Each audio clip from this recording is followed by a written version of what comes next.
Hello बच्चों, तो आज हम पढ़ेंगे partial ionic character of covalent bond. ठीक है। जैसे कि पिछले वीडियो में मैंने आपको बताया था पोलर और नॉन पोलर कोवेलेंट बॉन्ड के बारे में। ठीक है। तो पोलर का मतलब होता है जिसमें पोल बनते हैं, मतलब जैसे हाइड्रोजन और फ्लोरीन, इसमें पार्शली पॉजिटिव और पार्शली नेगेटिव चार्ज डेवलप होते हैं। ठीक है। तो ये इसको बोलते हैं हम पोलर कोवेलेंट बॉन्ड फॉर्म होते हैं इसमें। पोलर कोवेलेंट बॉन्ड हमेशा उसमें फॉर्म होते हैं जिसमें इलेक्ट्रोनेगेटिविटी का कुछ ना कुछ डिफरेंस आता है। ठीक है, जिसको हम हेटेरो एटॉमिक मॉलिक्यूल्स भी बोलते हैं। और दूसरी तरह के बॉन्ड होते हैं नॉन पोलर कोवेलेंट बॉन्ड, जिसको हम हेटेरो एटॉमिक मॉलिक्यूल्स भी बोलते हैं। जैसे H2 N2 O2 इसके एग्जाम्पल हैं, जैसे हमने पिछली वीडियो में ये सब कुछ डिस्कस कर चुके हैं हम। ठीक है। तो अब आयनिक करेक्टर कहाँ डेवलप होता है? जहाँ पे पोल होते हैं, पार्शली पॉजिटिव और नेगेटिव चार्ज जहाँ पे डेवलप होते हैं, वहाँ पे क्या बनता है? वहाँ कहा जाता है कि यहाँ पे क्या है? आयनिक करेक्टर है। ठीक है।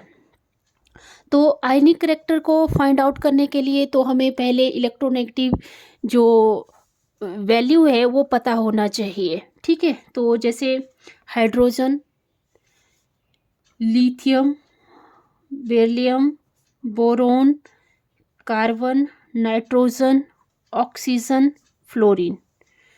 ठीक है। ये थोड़ी सी वैल्यू हैं जिनका हमें पता होना चाहिए, इलेक्ट्रोनेगेटिव का वैल्यू का पता होना चाहिए। फ्लोरीन, फूलो कलियो बहारो इंडिया आओ। ठीक है। फिर उससे टेपो, न्यूज़पेपर आज सब बिकेगा। तो हमें पता है जो फ्लोरीन है, फ्लोरीन सबसे ज़्यादा इलेक्ट्रोनेगेटिव होता है, तो इसकी वैल्यू बहुत ज़्यादा आती है 4.0। सबसे ज़्यादा इलेक्ट्रोनेगेटिविटी फ्लोरीन की होती है। इलेक्ट्रोनेगेटिविटी क्या होती है? किसी एटम को अट्रैक्ट करने की कैपेसिटी को हम इलेक्ट्रोनेगेटिव बोलते हैं। ठीक है। तो फ्लोरीन, ऑक्सीजन में 3.5 इलेक्ट्रोनेगेटिव की वैल्यू होती है, और ऑक्सीजन के केस में 3.5, नाइट्रोजन के केस में 3.0 और कार्बन के केस में 2.5 इलेक्ट्रोनेगेटिव वैल्यू होती है कार्बन की। फिर बोरोन की होती है 2.0, बेरिलियम की होती है 1.5 और लिथियम की होती है 1.0। और हाइड्रोजन के केस में जो इलेक्ट्रोनेगेटिव वैल्यू होती है वो होती है 2.1। ठीक है, 2.1। तो ये सारी वैल्यू हमें पता होना चाहिए। इस साइड को देखो 0.5 का डिफरेंस है। नीचे को देखेंगे तो इलेक्ट्रोनेगेटिव वैल्यू क्लोरीन की होती है 3.0, ब्रोमीन की 2.8, आयोडीन की 2.5 और एस्टाइन की 2.2। ठीक है। और सल्फर की 2.5, सेलेनियम की 2.4 और टेलुरियम की 2.01 और पोलोनियम की 1.70। फिर न्यूज़पेपर ये 3.0, यहाँ 2.1 फॉस्फोरस की इलेक्ट्रोनेगेटिव वैल्यू, आर्सेनिक की 2.0, एंटीमनी की 1.9 और विस्मत की इलेक्ट्रोनेगेटिव वैल्यू भी 1.9। तो ये हमें मैक्सिमम जितने भी एलिमेंट है इनका तो पता ही होना चाहिए। ठीक है। तो जैसे हम निकालना चाहेंगे इलेक्ट्रोनेगेटिव वैल्यू हाइड्रोजन फ्लोराइड की, HF की।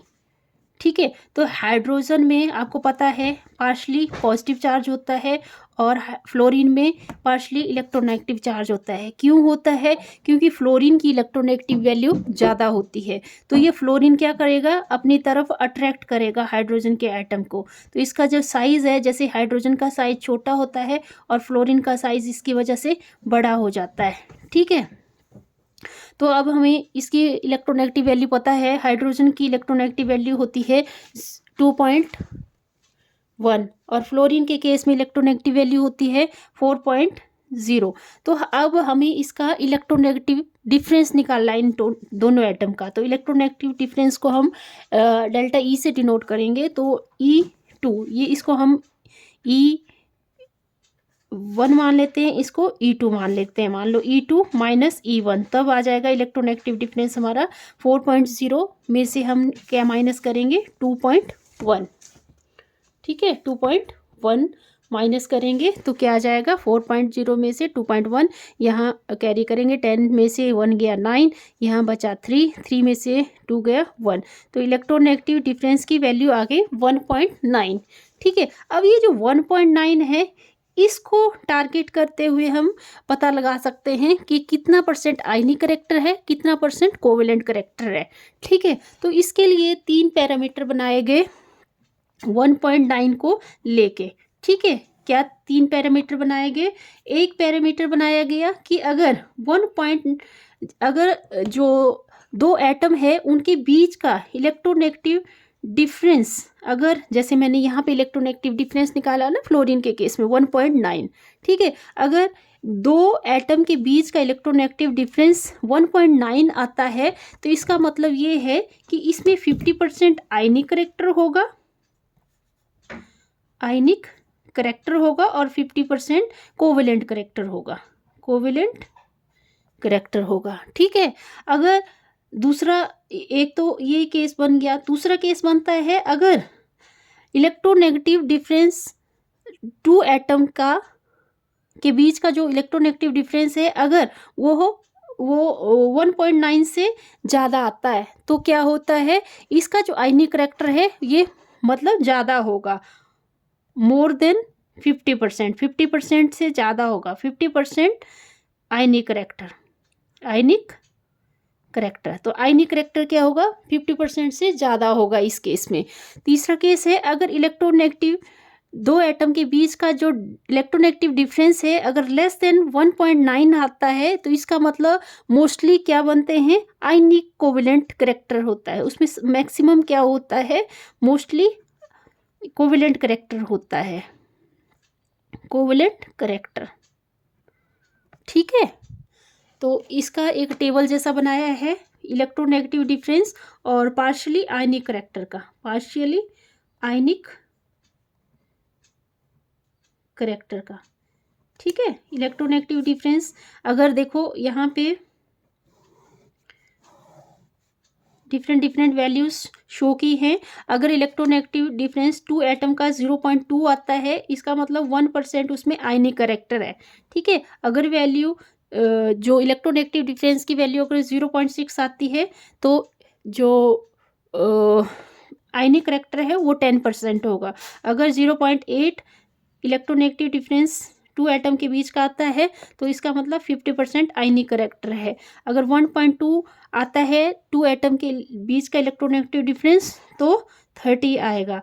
अगर 1.9 आएगा इलेक्ट्रोनेगेटिव डिफरेंस, जैसे हमने फ्लोरीन के हाइड्रोजन फ्लोराइड के केस में देखा था 1.9 आया था, इसका मतलब 50% क्या है, आयनिक करेक्टर है। उसके बाद अगर 2.2 वैल्यू आती है तो आयनिक करेक्टर कितना होगा, 70%। अगर 2.8 आती है वैल्यू इलेक्ट्रोनेगेटिव डिफरेंस के बीच में तो इसका मतलब 86% क्या है, आयनिक करेक्टर है। ठीक है, अगर 3.2 आएगी वैल्यू तो इसका मतलब आयनिक करेक्टर कितना है, 92%, मतलब 92% क्या है, आयनिक बॉन्ड डेवलप हो रहा है 2 एटम के बीच में। ठीक है, आई होप आपको ये वीडियो पसंद आएगा। अगर पसंद आया तो प्लीज़ लाइक करें, शेयर करें, सब्सक्राइब करें चैनल को। Thank you.